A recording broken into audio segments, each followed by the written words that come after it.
So then I had to fly up for the emergency of my mother going, and then I had to fly back, and then like a month later, when I had, you know, the ability to take real time off for vacation, I went back up with my fiance. She's my fiance now, Sweet Pea. I popped the question and she said yes. So at the time she was my girlfriend, but let's just call her my fiance. So we went up there together in my Tiguan, and we brought the 3 dogs, Duncan, Sena, and Peanut, and we stayed up there for, I guess, a week. I tried to put it over a weekend's, you know, space. That way I'm not taking too much time off and people aren't needing me and I'm not there.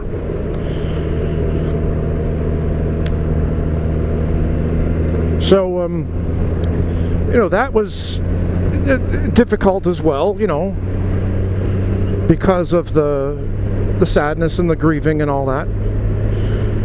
I got a nail in my tire as I was driving up the highway. So then I get home, and a couple months later, Duncan gets real sick. Turns out he had liver cancer, and so he dies in short order. That was horrible. I'd had him for almost 10 years. I had him since he was a puppy. So he checked out. Broke my heart. I thought I was going to die. I was shaking like a, you know, just uncontrollable, like, oh, I had to, oh, I couldn't even look at him. Once they gave him the stuff to send him off, I did not look back over there at him, no, because I don't want to have that memory ever. So that was rough. Then October comes, and this idiot trying to drive over the road and kill me. A couple months later, I break my leg when I was hiking at Pilot Mountain. Broke my left leg. So I already had a bad leg, my right leg. Now I got bad left leg too. Broke right where the knee is. I didn't break my knee per se. I broke the upper tibia in 2 places. So that was a real struggle to go through. Then January comes and Sena gets sick. I'm still recovering from my surgery. Not surgery, broken leg. And Sena gets sick, and she ends up getting lymphoma.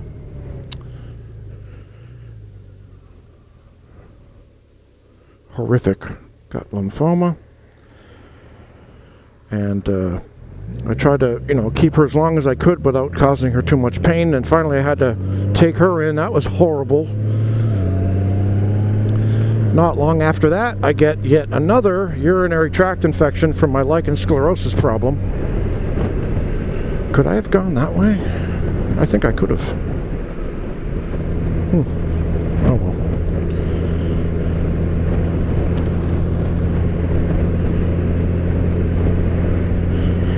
So I ended up in the hospital needing gallbladder surgery, needing urethrostomy. Yeah, urethrostomy. So multiple surgeries. I almost died. That was hard. Missing more work. It was, you know, getting ever more frustrating and more difficult. A lot of challenges. And I did try during that period between losing Duncan and having my major surgeries. I did try to lose some weight. I went to a weight loss program. They put me on the keto diet. I went into ketosis. I lost like 20 pounds. And all of a sudden, I needed gallbladder surgery. And I'm still not fully recovered from all that stuff. So I'm still just, you know, kind of waiting on feeling stronger again, and it kind of puts a crimp on your style in terms of riding, because you're afraid, you know, if I go down now, Jesus, and I don't seem to have the best luck, so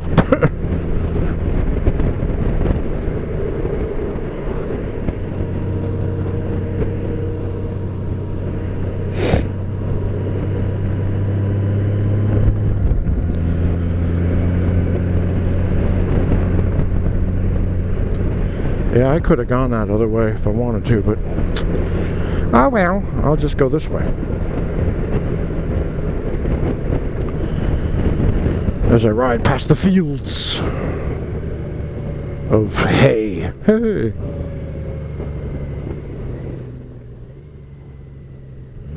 I have not scraped once today. I'm so proud of myself.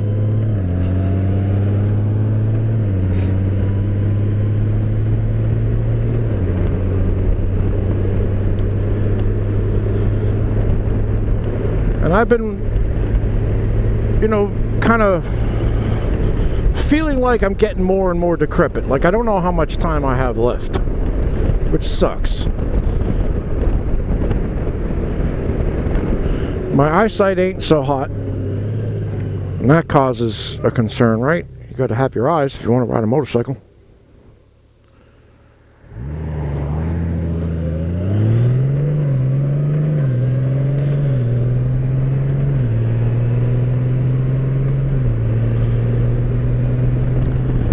I have a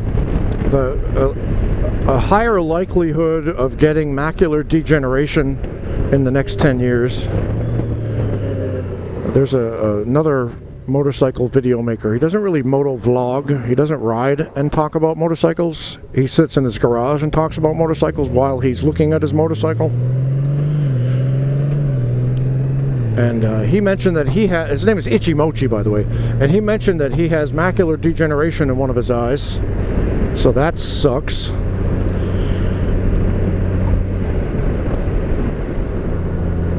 And that could be me. That could be me. And weirdly, right around that same period of time, right around March, April, I was listening to some YouTube videos, the flock of seagulls, actually, and I really liked the guitarist in that band, and I started watching videos about how he developed his sound, and I went into my iTunes and I selected some of their music so that I could have that in my playlist. And then I scrolled down inside the iTunes. It says, you know, other artists that you might like that are kind of not similar, but whatever, same area. And I saw this, just click on each one and listen a little bit. And the moment I heard this one band, it just lit a fire in me. It inspired me like I've never been inspired since 2020 in January. So let me go back to that one. So January of 2020, I was half asleep on the sofa, and I was watching a YouTube video, something about music, and then I fell asleep. And then it just does the autoplay, so next video, next video, next video. Several videos later, I'm half asleep, and I can hear somebody, the video topic was musicians who died on stage. So they talked about all these different ones, and this one lady, she got electrocuted on stage. She was barefoot and somehow got electrocuted on stage. And there was this guy, his name was Mark Sandman, and he was in a band called Morphine, and he was in Rome at a concert. The band is from Cambridge, Mass. They developed a big following in the mid to late 90s. And it said something about a dark sound, a heavy bass, a unique bass sound, like a unitar. It's a bass guitar with one string on it. And a guy that plays a double saxophone. He plays a baritone saxophone and an alto saxophone at the same time. And so when I heard that, it kind of perked me up a little bit. Like, ooh, dark sound. I like dark sound, because one of my favorite bands all time is the Sisters of Mercy, which, if you listen to it, you go, oh my God, Mike, really? Yeah, I know, and it's just my weird thing. I like the baritone voice the guy has, the deep voice and the darkness of it, and but I like the quickness, the pace of it, and the steady drum beat and the bass guitar. I mean, it hits right the right place for me. So when I heard I perked up like, okay, dark sound, bass, baritone saxophone. Let me try this. So I woke up enough to look them up, and the second I heard their song, I'm Free Now, I think it's called, and I heard that saxophone, and I heard that weird bass, because he plays that one string bass or two string bass, and he uses one of those glass things you put over your finger to make it a kind of a slidey. And oh my god, I was hooked. Hook, line, and sinker. I said, I want to make that sound. I want to make that sound. So I started researching, and I looked at saxophones, and I rented an alto, a tenor. I rented a tenor sax. But then I realized it didn't go as low as I wanted it to. So then I got a baritone saxophone. $7,000 baritone saxophone, and started taking lessons, and absolutely loved it. Made a little channel of my progress, and I can't remember how to get back in that channel anymore. I think I created a new email and a new password for that particular channel because I didn't know how to connect it to the stuff I have. And so there's a Michaeli Sevens musical journey that has saxophone on it, and I don't know how to get into it. And then the COVIDs hit, and I tried doing the Zoom meeting with my teacher, who was a great guy, but it just wasn't the same. And so I finally, plus I was busy at work. My god, I had to change everything we do because of COVID, you know, online this and change this process, that process, because everything moved online. So I stopped and didn't start it up again until 2 weeks ago. A week ago yesterday. But I did keep that saxophone, and I've still been paying on it. This is one of my favorite roads. This is Highway 42 outside of Fuquay Arena going towards Sanford. And this is one of my favorite parts right here. Isn't this beautiful? Wow. Just beautiful.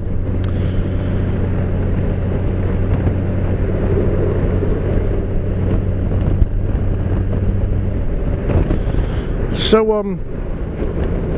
2 years later, and it's right after my surgeries and stuff, and I'm just sitting around the house sad, what's going to happen to me kind of thing, and I hear this music by this band called The Stranglers. The Stranglers is a British band. They are a British band. If you're British, you say are. They're a British band, and they started in 1974. They were part of the punk movement, although they never considered themselves punk because they had a progressive keyboardist, progressive rock keyboardist, and they knew how to play their instruments, which is not a characteristic of punk back then. Knowing how to play your instruments was like, that's the establishment, man. And they got in a fight once with the Clash and with the Sex Pistols at the same time. So on one side of the car park it was the Sex Pistols and the Clash, and on the other side of the car park was the Stranglers. And the keyboardist actually put Johnny Rotten up against the ice cream van that they used to get their gear around in. I can imagine that the bass guitar player J.J. Burnell, Jean-Jacques Burnell, I'm sure he kicked Joe Strummer's ass because he's a black belt in this badass form of karate. It's like a samurai form of karate. I'd never heard of it before, but he is amazing. He's 72 or something now, and he looks freaking amazing. He stays in shape, man. Anyway, so the way he plays bass guitar, it hooked me. It absolutely hooked me. I heard that bass and like, oh baby, I want to make that noise. So same thing again, right? I decided I'm going to start learning about bass. I'm not strong enough to hold up that baritone saxophone yet, but I don't want to wait. I want to play some really deep tunes. So I got a Yamaha bass, and that was okay. I still have it. I leave it at school. I bought a little amp for that, and then I ended up buying a Fender Precision bass. and that I have at home, and I got another amp, and I got a looper pedal, like a percussion looper pedal, and I'm taking lessons and making progress, and now I'm back on the Barry sax again and loving it. And I haven't been riding much because A, of the, you know, recovery, injuries, and B, it's hot as balls out here. And the older I get, the less I want to have this kind of temperature. It sucks. It's 84 degrees now. It's probably going to go up to 98 today. I like the colder weather better. Unfortunately, in the colder weather, I had my broken leg. So, people who knew me a year ago might be real surprised to see all the changes in me. You know, this musical interest that I've developed over the past couple of years, it's really coming into a prominence now for me. And I'm just thinking about this and going, all right, well, I might not be able to ride a whole lot going forward. I hate that term. I might not be able to ride a lot in the future because of health issues. But I'll never, what the hell was that? Something hit my foot. I will never be able, oh, sorry, I'll never get killed because of an accident I make on my baritone sax or my bass guitar. At least I don't think so. If I make a mistake hitting a note, it's not like it's going to kill me. On a motorcycle, you make a mistake, it can be fatal. And I'm fragile. Need to be bubble wrapped, unfortunately. What the hell was that hit my foot? Alright, welcome to, I don't know what part of this is.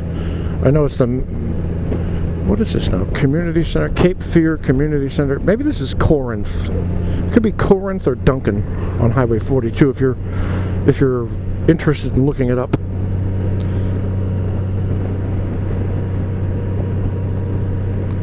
Corinth, there we go. Yeah, we're in Corinth. East Cotton Road in Corinth. That'll give you a point. Ellis Lane.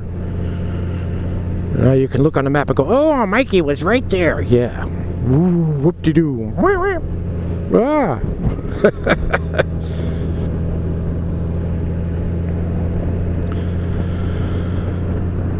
So I figure if I lose my eyesight when I get older, I can still play music. And if I practice enough now, I might actually get pretty decent by the time I hit 61. Decent enough to maybe stand on a street corner somewhere and busk for fun. Maybe even make a couple of bucks.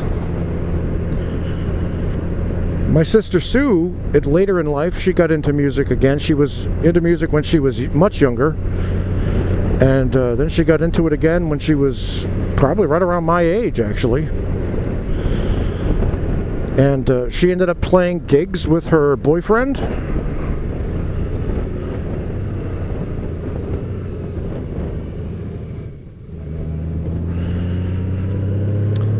And they became a band. They had a keyboardist, a lead singer. She was a lead singer.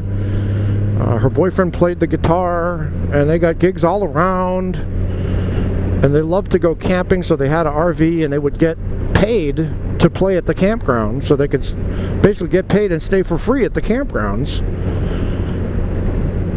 And she was really good about booking all the gigs and, you know, making sure they had a van for the gear, da-da-da-da-da. Just amazing. And that was very inspiring to me. By the way, you see how there's no trees here? Tornado came through here, 2011. Ripped the crap out of this place. So I think this is probably more recent, but you'll notice the trees aren't so tall around here because tornadoes came through here and ripped all this up. They hit the Lowe's Home Improvement store down here in Sanford, and there was a guy on the radio I heard. He says, yep, I'm down here in Sanford.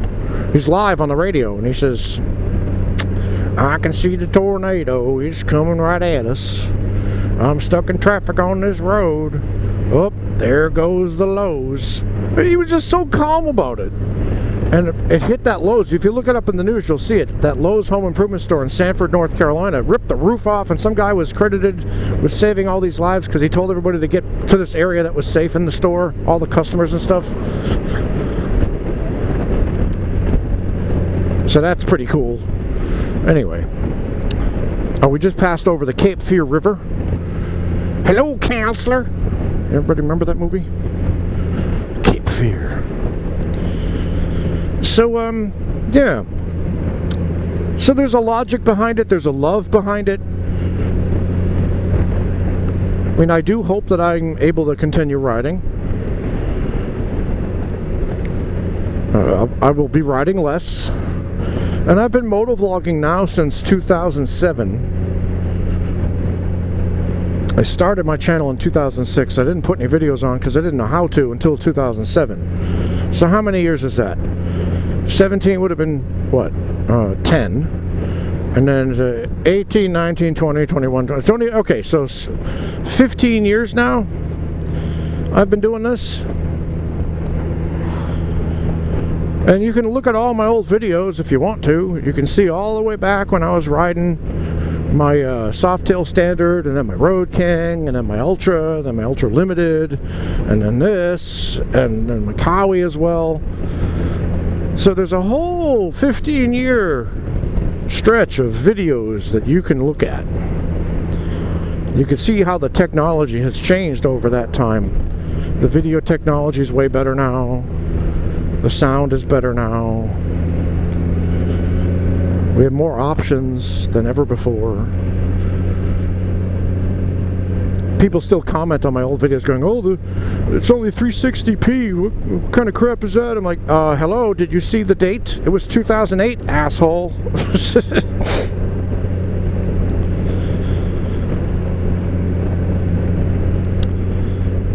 So there's, you got to change. Your body changes. Your interests develop that you never really saw. I never thought I'd be into playing any kind of guitar. I tried it when I was younger, didn't like it. I had a classical guitar and I just didn't like it at all. But now bass has sucked me in, and now I'm thinking about, maybe I should play guitar too. And the saxophone, I just love it. My lessons that I'm having are way better than I ever could have expected. Having a great time. And people actually, when I go to the place, they gather around the door because they want to see me play. And so, you have a great sound, and I want my son to come and see you. I said, well, my next performance is on Thursday night.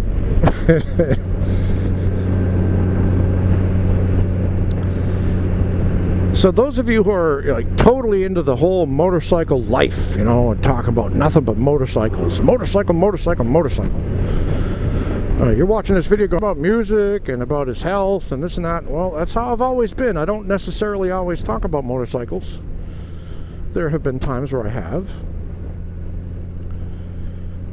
I used to test ride motorcycles sometimes. And then I would report, on what I've... I'd make the video on a 2011 Road King Classic I rode. And then I did the Ultra Limited test ride. I ended up buying an Ultra Limited because of that. I did this test ride on this bike, ended up buying this bike. So, I do that sometimes. I don't know if I'll be doing it anymore because, I'm happy with what I have. And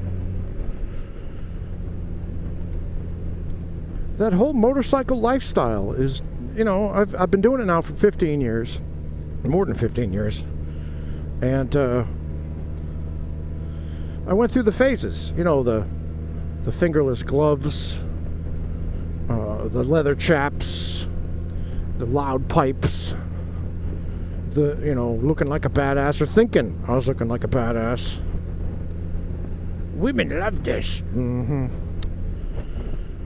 And then I evolved into more technical kind of riding, like leaning over more, going faster through corners, wanting the bike to do things that it wasn't designed to do. And getting older and wanting more comfort. And so here I am on this now, and in the safety gear, I got the nice climb jacket and all that. So where do you go from here? You know, as a motorcycle rider, where do you evolve to? You can evolve back to the slow touring type of thing, I suppose, you know, in your recumbent years. Or you could try to go even faster and go to track days and stuff, but that's expensive and not logistically very easy to do for me.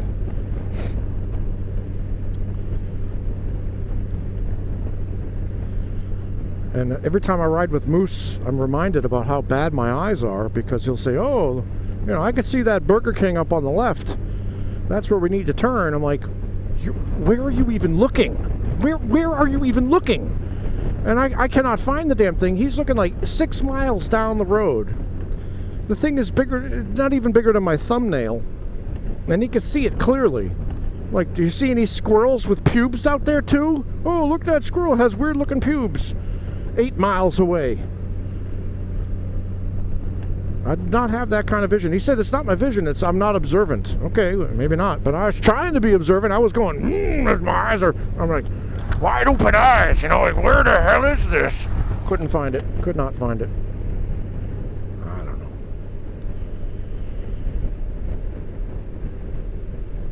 And you could see from the riding I'm doing today, I'm not going fast. I'm not carving corners.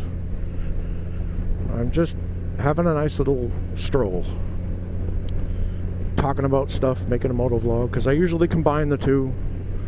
I've got videos that I have in the computer that I haven't edited yet, just haven't felt like it. I gotta get to that.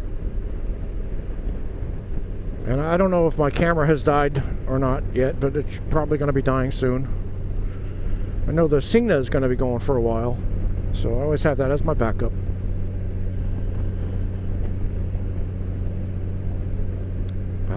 Yes. So I'll do some shout outs now. Let's see who I can think of. So Dogbone, hey Dogbone. Paul Fosbury, hello Paul, how are you mate? I don't know why that sounded so Australian, I didn't mean it to. Right, anyway, moving on, let's see. Trying to think of people I don't really shout out to a whole lot. John Arndt or Jan Arndt, depending on, you know, if you're English pronunciation or Deutsch pronunciation kind of thing. Nick Hildebride, hello. GeoMac Granddad, what's up?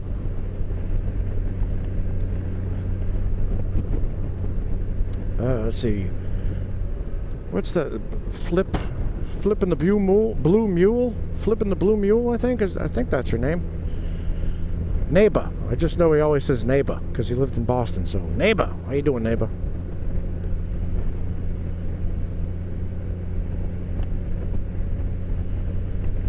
And I apologize for not watching a whole lot of videos. Just haven't been feeling it. I know that Road Reality, John Suit, he's out there making videos, and I really enjoy his content. He does good things.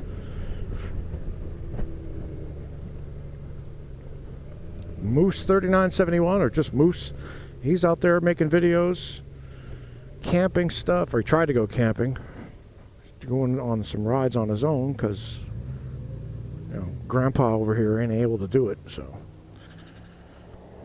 Not to mention the gas prices, Jesus.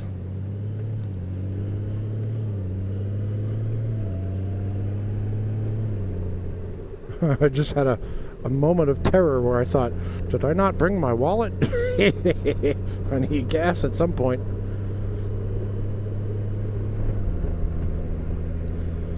I got a half a tank, I'm good.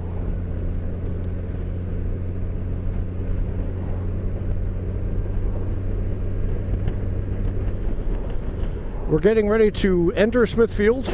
We'll see if I can stay on 42 and not lose my way.